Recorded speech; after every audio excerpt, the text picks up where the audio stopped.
میں اس کی ادائیگی نہ کروں، بے نمازی ہوں اور میں قربانیاں پیش کرتا چلا جاؤں، پہلے نماز کی پابندی ہے، اس کے بعد قربانی ہے، تو نماز عید سے پہلے کی جانے والی قربانی وہ قابل قبول نہیں ہے۔ اس لیے جانور اچھا خوبصورت بے عیب جانور تلاش کرنا چاہیے، اور اس کے اندر ایک اور چیز بھی ہمیں شامل کرنی چاہیے،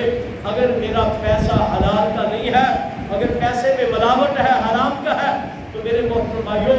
وہ چیز بھی اللہ کے ہاں ناقابل قبول ہے۔ پاک صاف مال اس سے قربانی کرنی ہے۔